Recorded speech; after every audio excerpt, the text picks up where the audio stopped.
Gabriel Valdés Juárez. En este momento soy el secretario de Desarrollo Urbano y Ecología del Gobierno del Estado de Chihuahua.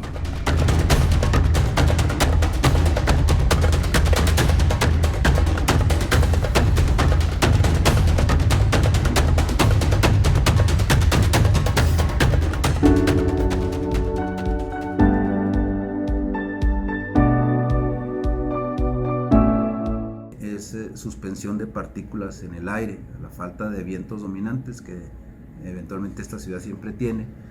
Entonces este fenómeno se presenta cuando hay ciertas condiciones de temperatura, de falta de viento, y que se le suman algunas situaciones extraordinarias, como luego lo supimos a través de nuestras estaciones de monitoreo. El impacto que luego incendios forestales cercanos, me refiero aquí a los municipios aledaños, generaron esa situación. Son fenómenos que se pueden comparar o ver en invierno con la inversión térmica, cuando hay temperaturas más frías en la parte inferior que en la parte superior, entonces no suben los contaminantes y se disipan con el viento. ¿Cómo pudimos saber esto? Bueno, a través de un sistema de monitoreo que tiene el Estado en diversos municipios. Tenemos estaciones, estamos midiendo la calidad y los componentes que se encuentran en el aire, no solo partículas, que son PM10 menores a 10 micras o PM2.5 menores a 2 micras, 2.5 micras, sino aquellos gases de efecto invernadero. ¿Cuáles son? El dióxido de carbono, óxidos nitrosos, que eventualmente provocan estos impactos. ¿En dónde lo tenemos con mayor presencia el monitoreo? Ciudad Juárez, Chihuahua, y eventualmente en la zona de Cuauhtémoc, por algunas prácticas que afortunadamente han ido cambiando, de la quema de algunos sembradíos, precisamente para preparar la tierra, y esto genera pues partículas en el ambiente, ¿no? Entonces este fenómeno que te refieres, Calima, se presentó en cuanto ya los vientos empezaron a dejarse sentir, disipan las partículas suspendidas, la contaminación, y quisiera nada más agregar que esta evaluación, el monitoreo, permite eventualmente a través del portal del Gobierno del Estado en este tema estar presentando las condiciones de la calidad del aire. Hay unos parámetros y cuando estos se alcanzan sus límites superiores es cuando a través de Protección Civil del Estado se emitan las alertas, sobre todo para que la población que realiza actividades al aire libre pues tome sus precauciones durante esas contingencias. Afortunadamente fueron condiciones temporales y eventualmente con el paso del viento se disipó este fenómeno, pero se llama Calima de acuerdo a los datos técnicos y es prácticamente partículas en suspensión en el ambiente.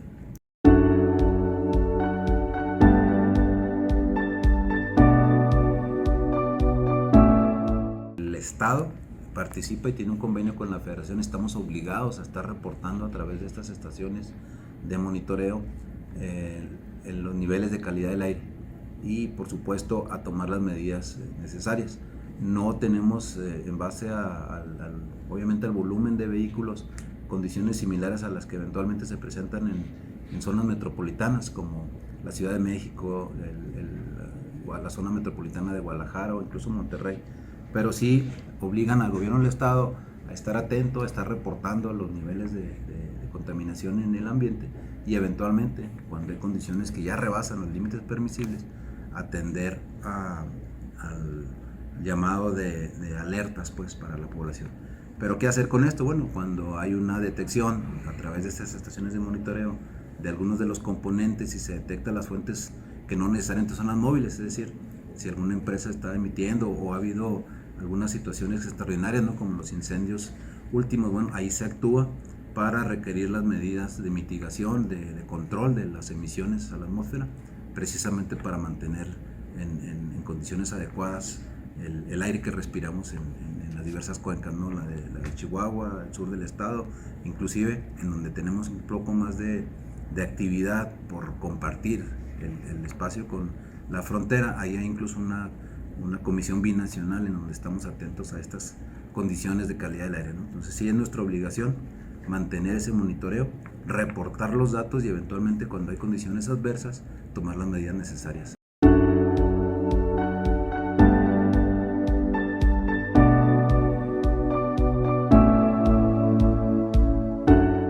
Operativamente, efectivamente está ahorita en Ciudad Juárez, lo opera directamente el municipio. Es una asignatura pendiente en materia ecológica para el Estado. Está planteado en el Plan Estatal de Desarrollo y como un elemento más de trabajo de esta Secretaría, implementarlo en los principales municipios. Encontramos al recibir esta administración que estuvo programado, o al menos en el ejercicio presupuestal indicado, un programa de verificación que no se llevó a cabo. Lo vamos a retomar, a volver a plantear en el presupuesto para llevar a cabo estas condiciones de verificación obligatoria para las flotillas de, pues obviamente del propio gobierno, los gobiernos municipales, y eventualmente irlo acercando de manera que la ciudadanía participe, que no lo vea como una carga impositiva, sino como una medida de aportación a un mejor ambiente. Es una asignatura pendiente, lo digo porque no se ha implementado en otros municipios, únicamente Ciudad Juárez, y reitero, lo hace directamente el municipio, pero es una medida que a la condición que presenta Chihuahua, Ciudad Juárez en cuanto al parque vehicular, se hace necesaria tener esa implementación, sobre todo, bueno, para, como ya lo mencioné, verificar la calidad del aire que se tiene y las aportaciones que las fuentes móviles hacen. En ese sentido, bueno, pues el gobierno ha estado haciendo algunas acciones principalmente enfocadas al transporte y las queremos replicar aquí en Chihuahua, en el sentido de cambiar el sistema de combustión de las unidades que prestan el servicio de transporte de diésel a gas natural, porque eso contribuye a estos programas y fortalece pues el trabajo que se hace a través de estos programas, que esperemos ya para el 2023 estar implementando, al menos aquí en la ciudad de Chihuahua.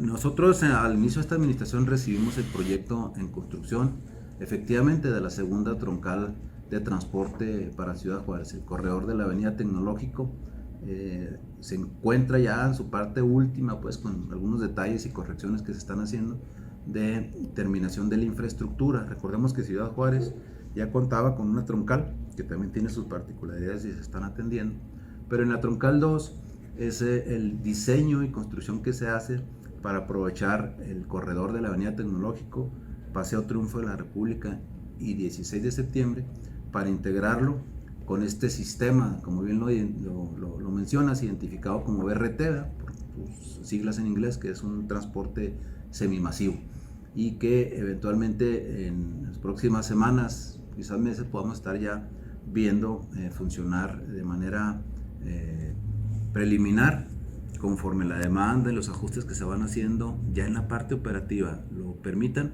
pues se van quitando las rutas que hoy por hoy coinciden, muchas de ellas en el recorrido de la Tecnológico, Paseo Triunfo de la República y 16.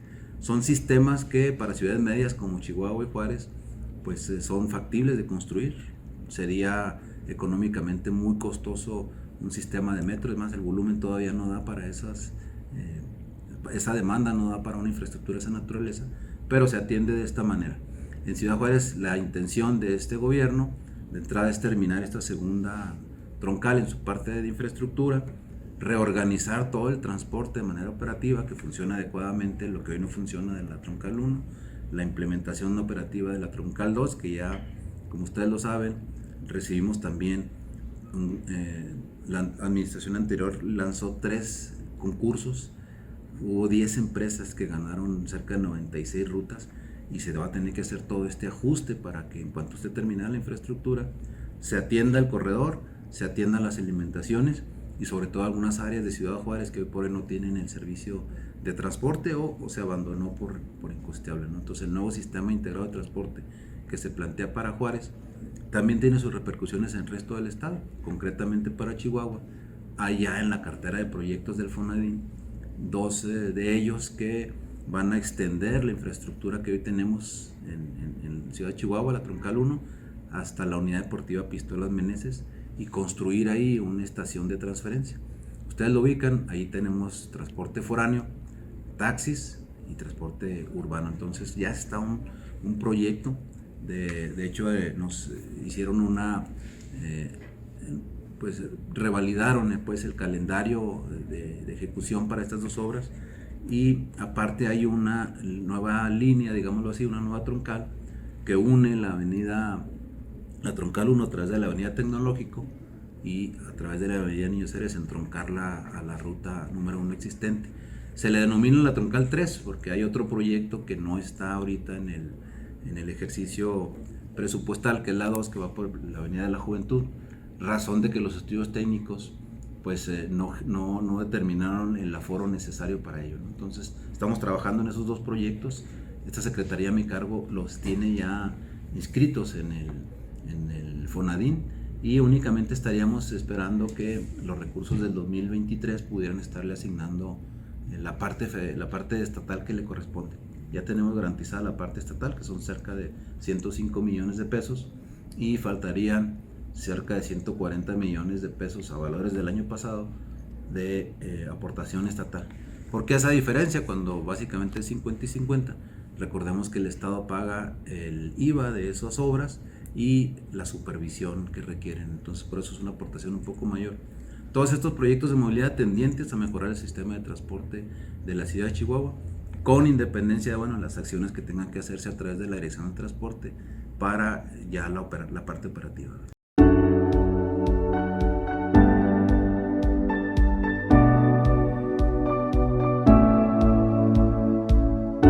Hay una propuesta que se está revisando, se está incluso preparando un proyecto, una iniciativa de reforma, en donde, entre otras cosas que se recogieron en los foros de consulta de parte de los actores del transporte, le hace los permisionarios, los concesionarios, los taxistas, incluso pues recibimos algunas aportaciones de la misma sociedad civil.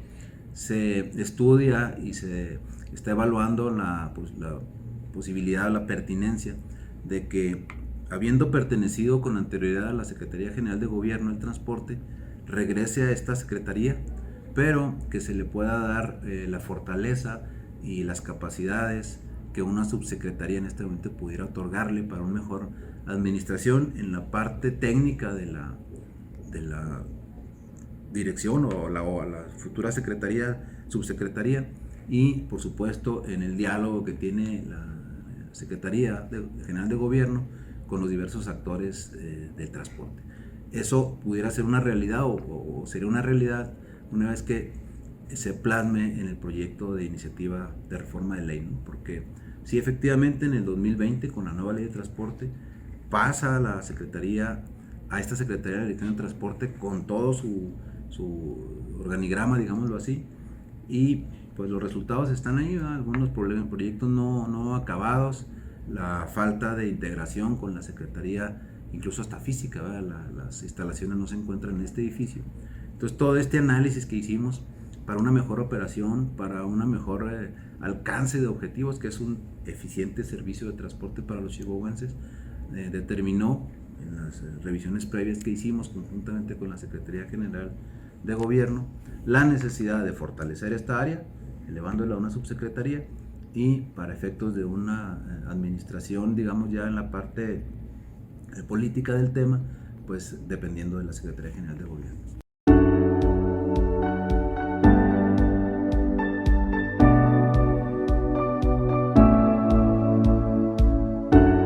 Es una posibilidad que se debe de estudiar el tema de la movilidad. Es un tema que hoy por hoy requiere una particular atención del tema. Recordemos que la movilidad no únicamente es el transporte público, tiene otros elementos que hace necesario ir pensando en el futuro, como lo hacen ya otros estados, incluida la Ciudad de México, que tienen una secretaría especializada para este tema, dada la complejidad, dadas las características que debe tener un eficiente sistema de transporte, y más cuando la ley del Estado le establece a la dependencia a cargo del transporte, no nada más el transporte público y de personal, sino otras 12 modalidades de transporte, que hoy por hoy, pues ha tenido poca aplicación esa nueva ley, que van desde temas de materialistas, transporte de carga en el Estado, ambulancias funerarias, transporte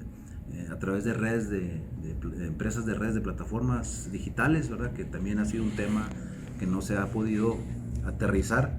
Entonces, esta posibilidad, primero una subsecretaría y eventualmente quizás en alguna administración futura, una nueva secretaría para que administre de manera más eficiente en lo técnico, en la parte política, el importante tema de transporte en un estado como el nuestro.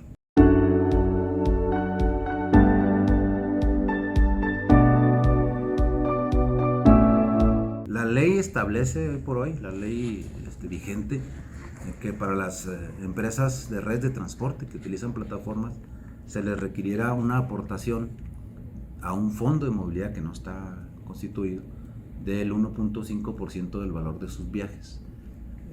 Por ahí se ha mencionado que es un impuesto, no es una aportación, lo pagan las empresas, es decir, las dos principales, que esa es la resistencia, dado que pues son incluso plataformas o empresas internacionales. El nacimiento de esa solicitud, es decir, esa aportación, ha habido de las dos empresas principales que están en la localidad, en el caso de una de ellas, una negativa a participar e interpuso un recurso. La otra, bueno, se ha estado acercando con esta nueva administración desde que tomamos el cargo, buscando el cómo participar. ¿Cuál es el fin o la esencia de estos requerimientos a las empresas? Por un lado, pues la seguridad, la regulación, porque hoy por hoy no tenemos un padrón exacto de cuántas unidades, cuántos vehículos prestan el servicio. No tenemos un registro de quiénes son los choferes que están operando estas unidades. Y si bien es una propuesta, una modalidad de transporte que está a la definición del usuario, es decir, pues nadie está obligado a usarlo, sí representa una situación, incluso casos muy desafortunados que están ya documentados, de un mal uso de estas tecnologías. Reiteramos, nosotros como Estado, no se trata de permitir o no el que se ofrezca un servicio a través de esas tecnologías, simplemente que se tenga un control, una regularidad, que incluso los mismos taxistas tradicionales pues nos han dicho no estamos en contra, pero que se regule. Seguiremos insistiendo en este tema porque sí, es una situación que necesitamos tener por lo menos identificados cuál es el número de unidades, quiénes son los choferes y sobre todo, bueno, como está claro en la ley, pues que cumplan con los requisitos que se le exigen a otros prestadores del servicio en otras modalidades, ¿no? Que tengan su licencia, sus seguros, que tengan la capacitación necesaria, sobre todo pues, para brindar condiciones de seguridad. Entendemos pues que son acuerdos entre particulares, ¿no? El transporte, que lo regula incluso el derecho civil, no el derecho público, pero hemos hecho un llamado a estas empresas al diálogo precisamente para poder contar con condiciones de regulación, digamos, en igualdad de circunstancias para quienes son los prestadores del servicio tradicional y sobre todo contar con esa seguridad, quién está ofertando el servicio.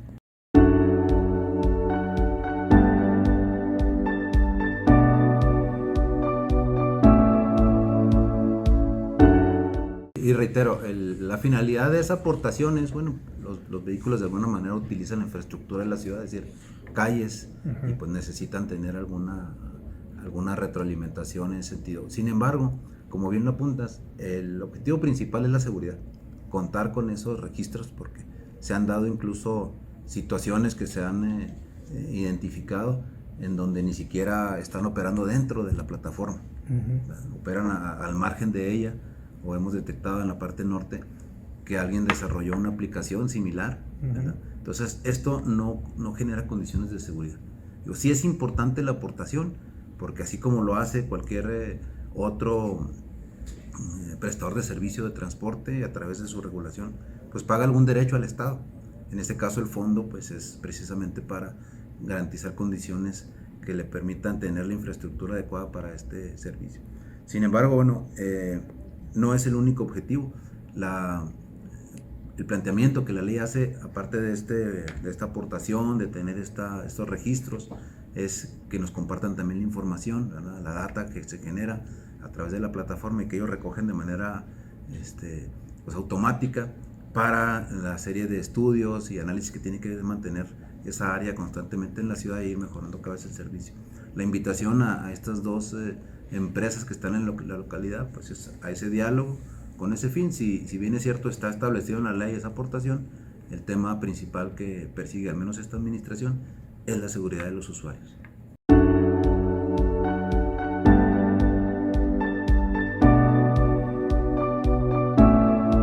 Por supuesto que se está atendiendo el recurso, hemos estado durante el proceso aportando y contestando la información que nos requiere las partes que llevan el caso, ¿no? En este caso el sector judicial, para poderlo agotar, que haya una resolución y en base a eso, bueno, establecer las acciones que correspondan.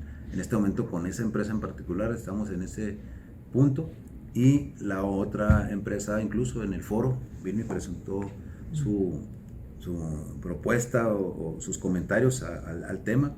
Reitero, en ningún caso ellos se han negado, simplemente han buscado la manera de hacerlo efectivo y indicándonos algunas cuestiones que les gustaría que se revisasen. Eso está ya en el proceso y esperamos que la ley lo contemple en lo que se solucione el recurso de la otra empresa, que pues entiendo en varias partes en donde ha estado, luego representan este tipo de conflictos, ¿no? A veces incluso los choferes tradicionales pues no están de acuerdo porque lo ven como una competencia, y realmente si no tiene ningún tipo de regulación o compromiso, pues sí pudiera participar de alguna manera, no adecuada con la prestación del servicio. Lo seguimos invitando, entendemos que es parte del avance tecnológico y pues bueno, habrá que insistir en que se regulen conforme a la normatividad local. Entonces, la fuerza de obligarlos en algún momento si se necesita. Digo, si no hubiese un acuerdo, la obligación del Estado pues es tener en la mesa piso parejo, si me permiten la expresión, ¿verdad? Habrá que buscar y ser muy eficientes en la manera de incidir con estas empresas. Entendemos que lo regula otro tipo de derecho, son acuerdos entre particulares, incluso nos han dicho, pero estamos seguros que con el diálogo podemos llegar al entendimiento que genere condiciones igualitarias para esta prestación de servicio. De precios, ¿qué nos puede adelantar sobre el tema? Esa es una tarea muy sensible de la Secretaría y también una tarea que tiene ya mucho tiempo. Esta Secretaría administra alrededor de 270 asentamientos en el estado, en algunos casos a través de reserva que en el pasado constituye el mismo estado, o en aquellos programas en donde conjuntamente con los particulares propietarios del predio donde hay asentamientos contribuimos a la regularización de la tenencia de la tierra. Colonias de formación ya de algunos años atrás, en este caso al norte, ¿no? Como podemos citar Vicente Guereca, Juan Guereca, 20 aniversario, pues son de las tareas que hace 30 años esta Secretaría inicia. Hoy por hoy sigue existiendo este trabajo en donde hay un importante área de atención, sobre todo en Ciudad Juárez, que tenemos algunas colonias que regularizar, y lo que sí identificamos y estamos revisando es que las reglas de operación, por ejemplo, para esto datan de 1997, requieren una actualización. Estamos en ese trabajo para poder hacer una atención más eficiente. Hay muchos casos que se han rezagado porque no encajan en lo que las reglas de operación establecen, y eso ha demorado que alguna familia pues cuente con la certeza jurídica de su terreno. Estamos enfocados en remediar eso, en atender las condiciones que hay para que es lo más pronto posible las familias que residen en estos asentamientos cuenten con la escritura, con el título de propiedad que les dé esa certeza jurídica. Estamos haciendo algunos esfuerzos para que en aquellas colonias que todavía quedan unos cuantos familias por atender, bueno, pues acudan a través de incentivos, como precisamente estamos en el mes de mayo y junio, con descuentos de los adeudos que puedan tener estas familias, para que se acerquen, aprovechen las entradas adicionales que luego tienen de recursos, ¿no? Con el reparto de utilidades en muchos casos, con los aguinaldos en la época de diciembre, puedan liquidar sus adeudos y aspirar a contar con una escritura, con su título de propiedad. Pero sí es un trabajo, una asignatura que tiene el área, este departamento de regularización, está adscrito a la Dirección de Desarrollo Urbano, y uno de los objetivos, al menos de esta administración, es abatir el rezago, el pendiente que tenemos de escrituración. Reitero, son en el estado más de 270 colonias, Muchas de ellas ya están prácticamente cerradas, quedarán unos cuantos personas, pero hay unas más nuevas, de más reciente creación, como la que tenemos en proceso en Ciudad Parral, perdón, la Ferro Gay. Está ahí una situación que queremos resolver, en donde las familias, pues en muchos de los casos ya hasta pagaron sus terrenos y están en espera de esta escritura. Recientemente participamos en Juárez, esa es la referencia que iba a hacer, conjuntamente con el Instituto Nacional de Suelo Urbano Sustentable, o lo que antes era CORED, en la entrega de más de 750 escrituras, que había familias que ya la tenían lista y por alguna circunstancia no se le había otorgado, y estamos en esa tarea permanente. Y también algo que tenemos que hacer es pues, actualizar estas reglas de operación para poder atender a muchas familias que, sin serlos originalmente asignados, la traspasaron por alguna circunstancia, pues hoy quien está habitando el terreno pues no cuenta con esa certeza. Queremos eliminar todas esas condiciones que no favorecían el proceso para poder ahora hacerlo de manera más eficiente y pues, lo más pronto posible contribuir a bajar esos pendientes que tiene la Secretaría en esta materia.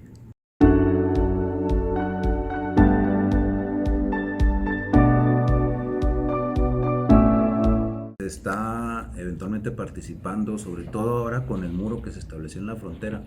El libre tránsito de algunas especies las ha puesto en condiciones difíciles. Hay agrupaciones de ambos lados de la frontera, de la sociedad civil, con las cuales se tiene luego comunicación para poder establecer algunas estrategias de atención a esta problemática. ¿Cuál es el principal problema? Bueno, el hábitat no tiene fronteras, los animales no tienen fronteras, y eventualmente cuando se colocan ese tipo de barreras generan un problema en algunas especies que tenemos identificadas que tienen una población muy disminuida o que ya las instancias federales las catalogan como en peligro de extinción.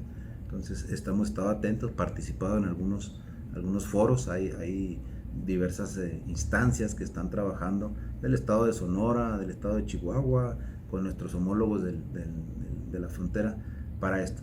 Pero en el estado mismo, en algunas áreas en que la urbanización está ya incorporándose a zonas de franca ambiente silvestre, bueno, pues atendiendo ahí los llamados a la conciencia a través de las capacitaciones que damos, pues del respeto a los animales, y cuando detectamos alguna especie en peligro de extinción, pues colaboramos principalmente con Semarnat, que es la parte federal que atiende la vida silvestre, para dar un mejor tratamiento a estas especies, contribuir en algunos casos, asegurarlas en algunos espacios adecuados, que pueden ser incluso temporalmente los zoológicos, o ir a depositarlos en aquellas unidades de manejo ambiental o los ranchos cinegéticos que puedan hacerse cargo de una adecuada atención de estas especies. Sobre eso se trabaja a través del área de ecología.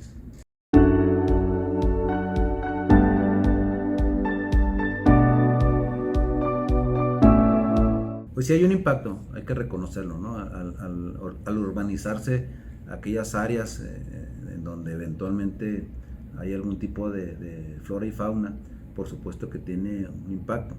De cuando en cuando luego vemos especies cerca de los nuevos fraccionamientos, pues porque era su hábitat, ¿verdad? Efectivamente, se tienen que ir adaptando a las nuevas condiciones. Esto, bueno, pues siempre tratamos de que se tenga una identificación y una mitigación a través de los estudios de impacto ambiental, que no se refiere nada más a los arroyos o a los cerros, ¿verdad?, sino a las especies que se puedan identificar ahí. Por eso, bueno, hay agrupaciones que están de alguna manera señalando y buscando que se reflexione en el impacto que tienen la flora y la fauna de nuestros entornos circundantes a la ciudad. No dejamos de reconocer que efectivamente esta acción de urbanización de estos espacios pues tienen ese impacto.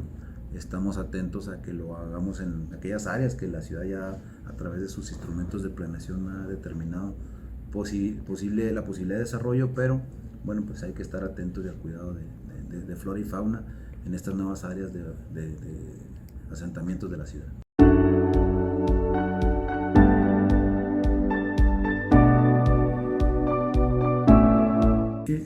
Hay, bueno, la obligación de presentar los estudios de impacto ambiental durante el proceso de construcción, las afectaciones incluso que se hacen con los despalmes o los desmontes.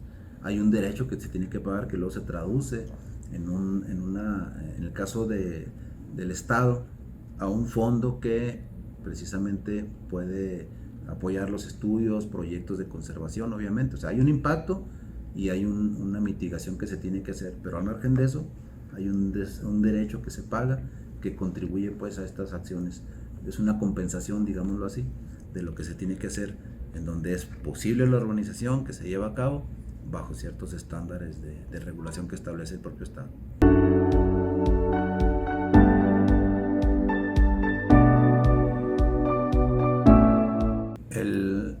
El Parque Nacional Cumbres de Majalca es una propiedad del Estado y tiene la particularidad de que hay un asentamiento de antaño y hay un par de fraccionamientos campestres autorizados también en algunos años atrás. Sin embargo, el aprovechamiento que se hace de este parque, que reitero es una propiedad del Estado y que incluso hoy por hoy tenemos un acuerdo de manejo con la Comisión Nacional de Áreas Naturales Protegidas, CONAMP, en donde se logró el establecimiento de un reglamento, porque si bien es cierto el Parque Nacional tiene su delimitación, los fraccionamientos, inclusive el asentamiento de viviendas al interior, pues hacen un uso del parque que no estaba regulado, y obviamente con las nuevas posibilidades, ¿no?, de los vehículos motorizados, llámese cuatrimotros, Racer, se hizo necesario e indispensable un reglamento del parque, y necesitamos también incluso delimitar las áreas, porque los fraccionamientos, dos de ellos que están ahí, pues utilizan como si fuera su patio trasero el parque y no hay una conciencia de protección. Entonces este reglamento que ya se acordó con la Comisión Nacional de Áreas Naturales Protegidas, con los propios colonos de Majalca, es precisamente para brindar ese cuidado del parque. Incluso está acompañado de un plan de manejo del propio parque. Entonces lo que queremos hacer es efectivo este reglamento, limitar incluso, como ya se hizo en esta pasada temporada de vacaciones de Semana Santa, el aforo. Ya hay esos acuerdos en que se va a limitar para evitar un deterioro. ¿En qué se tiene que trabajar? Efectivamente, hay construcciones que no están reportadas al municipio. Tenemos que tener más vigilancia y requeriremos del municipio, porque le corresponde en la parte de la construcción, de las autorizaciones, este tema de las edificaciones que luego van ocupando algunos espacios.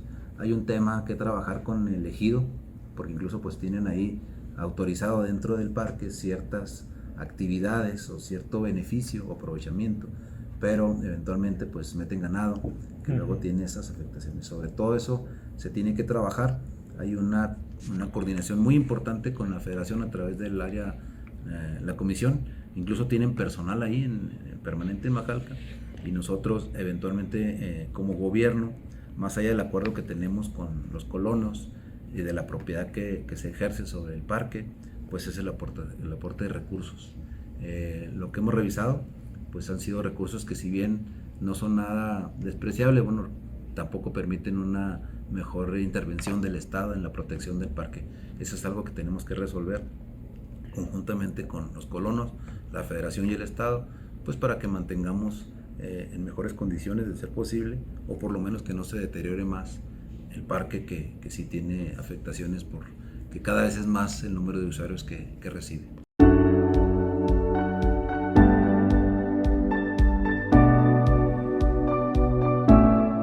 Pues la que tenemos constituida como tal es esa, ¿verdad? Hay otras zonas del estado en donde se nos ha pedido apoyo o intervención. Ustedes conocen que también hay la reserva de Basaciachi, Parque Natural, en la zona de la Sierra en San Rafael, donde está la zona se llama, pues es de la Cotorra Verde, ¿no? Pero bueno, hay 3 áreas en específico. Se trabaja para integrar otras, como puede ser incluso Samalayuca, ¿no? Este espacio que hoy por hoy se ha vuelto muy atractivo para actividades ecoturísticas. Entonces, sí, como reservas del Estado es Majalca. como reservas federales, pues está Basachachi, la zona de las Barrancas, y estaremos atentos a trabajar. Hemos identificado aquí o conocemos pues de algunas iniciativas locales aquí en la Sierra de Nombre de Dios, en el Cerro Grande, y pues bueno, queremos ser un elemento de trabajo para lograr esos objetivos por las causas normales, ¿no? Está en las facultades del municipio y del estado la constitución de áreas naturales protegidas con un debido proceso, y pues siempre nosotros estas iniciativas que tienen este objetivo de contribuir al cuidado del medio ambiente pues serán siempre bien vistas por esta administración.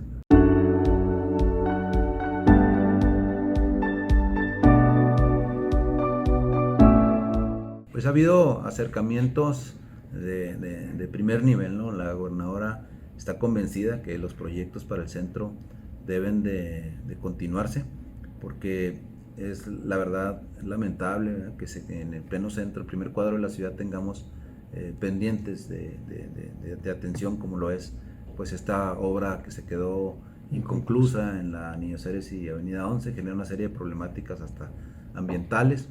Pero lo que les puedo comentar es que ya hubo algunos acercamientos. Yo he tenido un diálogo con los encargados de este fideicomiso, incluso para que permitieran recientemente hacer algunas labores de limpieza.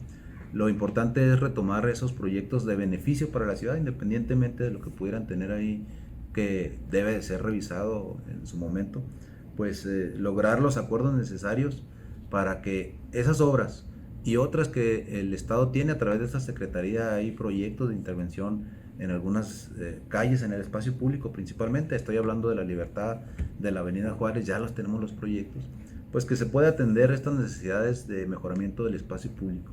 Recordemos que en el espacio público es donde la ciudadanía pues nos homologamos, el más encumbrado con el más necesitado puede disfrutar del espacio público, y esa es la tarea que tenemos. Yo estoy seguro que con la dirección de la gobernadora en breve tendremos los acuerdos necesarios con el fideicomiso, que se tomen las mejores decisiones, y lo que nos corresponde a las secretarías o a las instancias pues es la ejecución de aquellas acciones necesarias para que tengamos un mejor entorno en esta importante zona del centro de la ciudad. Si lo vemos, lo que es Catedral, la plaza, hasta prácticamente el gobierno del estado, bueno, pues ya se han hecho algunas intervenciones que mantienen un espacio público muy, muy interesante para la ciudadanía, y nos ha faltado complementar y consolidar lo que es del Palacio de Gobierno, digamos, hasta el monumento a Talamantes, ¿no?, que es la calle 21. Eso es lo que tiene el proyecto del centro. La parte que nos corresponde a nosotros es la coordinación con la gente del fideicomiso por los proyectos que ya se tienen, incluso están estacionados ahí de hace algunos años, hacer lo necesario para que la disponibilidad de recursos al Estado permita aterrizar estos proyectos de mejoramiento del espacio que tenemos, y que tengamos en lo posible y en lo más rápido que se permitiera una zona restaurada, regenerada del centro de nuestra ciudad, en este cuadrante que le hemos llamado así, de la Universidad Niños Héroes hasta la Aldama y en la calle 21, ¿no? Ese es el objetivo que tenemos dentro incluso del Plan Estatal de Desarrollo, con mejores espacios públicos.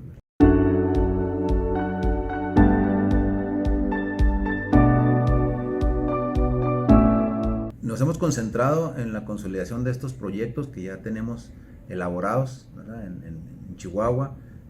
Recientemente fuimos convocados en Ciudad Juárez por lo que va a ser el municipio y lo que nosotros tenemos ahí de proyectos que tienen algún impacto en el centro, ¿no? Por ejemplo, de la Torre Centinela. Entonces estaremos trabajando de la mano con algunos municipios para generar esas condiciones.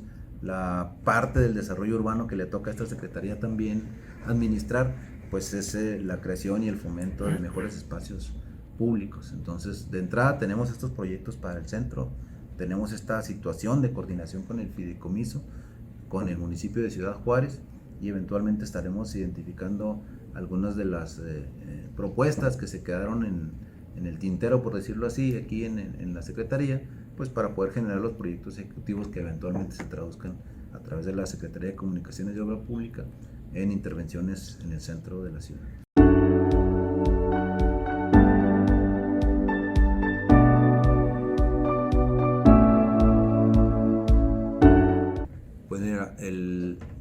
proyecto sobre un área a lo que tenemos nosotros de trabajo coordinado, está en revisión la pertinencia de si ese es el lugar más adecuado.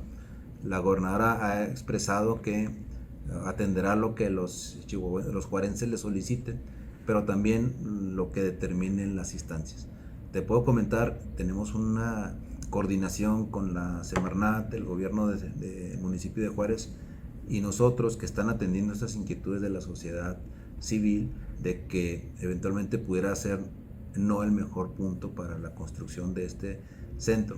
La gobernadora me instruyó para atender ese tipo de reuniones, que ya son más de 3 desde febrero a la fecha, en donde se está evaluando la pertinencia de esta obra del centro de convenciones y algunos otros usos que se le dan al parque, porque hay como 17 comodatos y 20 y tantos predios ocupados dentro de lo que es la reserva del Chamizal, que están siendo objeto de la revisión.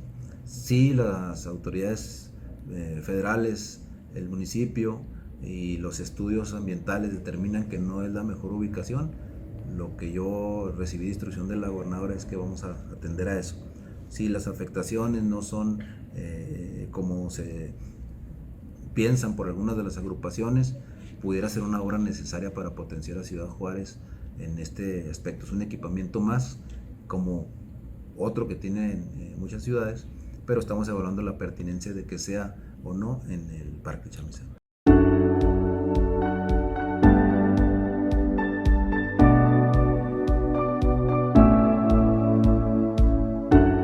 No, nada más agradecerles la oportunidad de platicar sobre las actividades que tenemos encomendadas en esta secretaría. Quizá lo que no mencionamos y también hacer del conocimiento, bueno, esta secretaría tiene a su cargo la dirección de catastro y que es una actividad que llevamos a cabo con prácticamente 60 municipios. Atendemos a los 67 municipios, pero hay que reconocer que hay algunos como Chihuahua, Ciudad Juárez, Delicias, Cuauhtémoc, Parral, que tienen la capacidad técnica y humana para administrar su catastro. Pero con el resto de los municipios hay un importante trabajo de apoyo en asesoría técnica, en el manejo de sus bases de datos, de lo que es el catastro, porque tiene un impacto directo en la recaudación y eso es recursos propios que los municipios pueden manejar. ¿Qué hacemos a través de esta dependencia? Pues es el acompañamiento, la asesoría y sobre todo la búsqueda de una mejor contribución. Y no se trata de cargarle al contribuyente cautivo, simplemente incorporar a los omisos, incorporar a quien ha hecho una actualización de su vivienda, de su inmueble, para que pues, contribuya con lo que le corresponde. Hemos tenido trabajo muy eficiente con algunos municipios, resalto el de Rosales, que de una recaudación el año pasado de 4 millones fue casi a 7 millones. Eso tiene un impacto muy muy favorable en las finanzas del municipio, y eso estamos haciendo con varios de los municipios que nos han solicitado, contribuyendo con ellos. Afortunadamente es algo de lo que se resalta.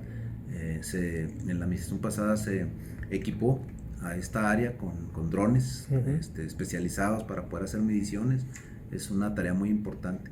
Y en lo general, pues decirles que esta secretaría estará siempre atenta a los señalamientos de los diversos usuarios que tenemos, llámese regularización de colonias, usuarios del transporte, en lo que nos corresponda todavía, y sobre todo en aquellos programas que tienen que ver con una atención y una cercanía con algunas agrupaciones de la sociedad civil o grupos interesados, sobre todo los medioambientales, para que tengamos siempre la puerta abierta al diálogo. Invitarlos a estar atentos al trabajo de la Secretaría y que pues eventualmente con el apoyo de ustedes como medios pues difundirlo a la ciudadanía. Muchas gracias por su tiempo.